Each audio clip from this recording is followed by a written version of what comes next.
Entre-là. Une chronique par Ayman Hassen.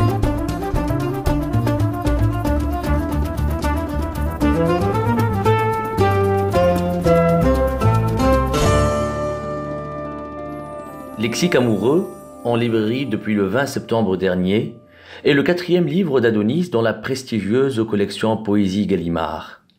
Après Mémoire du vent, poème 1957-1990, paru en 91, Chant de Myriad de Damascène en 2002, Diwan de la poésie arabe classique en 2008, voici Lexique amoureux, un volume de 500 pages, rassemblant pour ainsi dire quelques-uns des chants d'amour de ce grand poète courtois du 20e et du 21e siècle, qui sont la forêt de l'amour en nous, les feuilles de Khawla, commencement du corps, fin de l'océan, histoire qui se déchire sur le corps d'une femme, avec une adresse du grand cinéaste chilien Alejandro Jodorowsky et une préface de l'écrivain René de Secati qui est, entre autres, le traducteur de Leopardi et de Pasolini.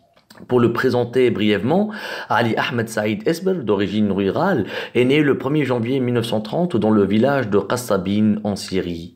Il prend à 20 ans le pseudonyme d'Adonis, lit Baudelaire, Rilke et plus tard Michaud, Char. Il choisit la nationalité libanaise en 62. Sa poésie exprime les déchirements et les espoirs de la culture arabe contemporaine. Adonis vit à Paris depuis 1986. Lauréat des plus prestigieux prix, il est considéré comme l'un des plus grands poètes arabes et universels de notre temps. زرت آثارنا بين بيتي وبيتك فوضت أمري إليها وتنسمت عطر الطريق وعطر المكان وتخيلت أني باسمها رحت أخططت تحت السماء سماء كي تظلل عشاق هذا الزمان. J'ai visité nos traces entre nos deux maisons. Je m'en remets à elle, j'ai humé le parfum de la route et celui du lieu, et imaginé, tracé avec son nom sous le ciel un ciel qui abrite les amants de ces temps. Il faut avouer qu'Adonis est merveilleusement traduit par de grands poètes, comme ici par Vénus Rouri Gata et Issa Makhlouf, ainsi que par la brillante universitaire et psychanalyste Houria Abdelwahed. Il faut aussi dire que le poète, qui pratique savoureusement la langue de Baudelaire et de bonne foi, dont il est le traducteur en arabe, veille lui-même à ce que sa parole porte en français. Et celle-ci fait plus que porter. Elle vole et donne sens à ce qui, aujourd'hui, semble ne plus en avoir. Et ce, malgré les fêtes dédiées à l'amour, les réseaux sociaux et même les sites de rencontres.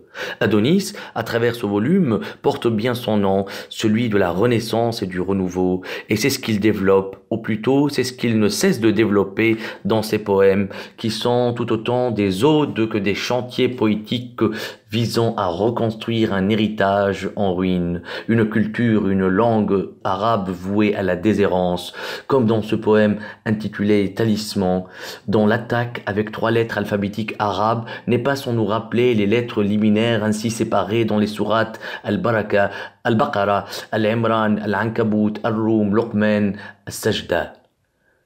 Te, Lem, Mim, triangle. Je t'écris à toi, j'écris, pour que tu sortes des livres qui habitent les nids des oiseaux morts, pour que tu n'oublies pas les arbres escaladés dans ton enfance, pour que tu donnes ta lumière à une étoile qui va s'éteindre. Je t'écris, à toi, j'écris, avec une encre pareille aux larmes versées lors de la première rencontre incomprise de nos corps. Je t'écris pour saluer cette incompréhension. Voilà, Adonis est iconoclaste et la poésie, pour lui, est une pensée, une philosophie dont le travail essentiel consiste à interroger, à questionner, à critiquer, à saper même afin de reconstruire.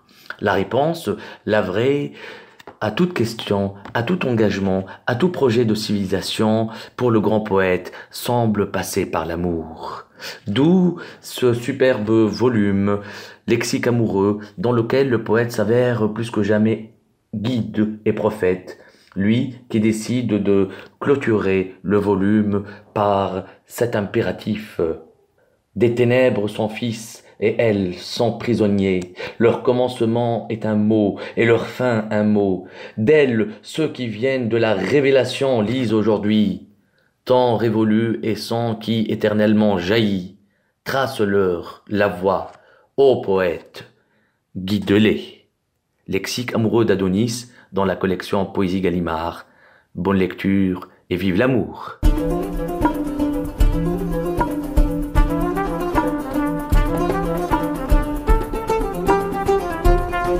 Entre là, une chronique par Ayman Hassen.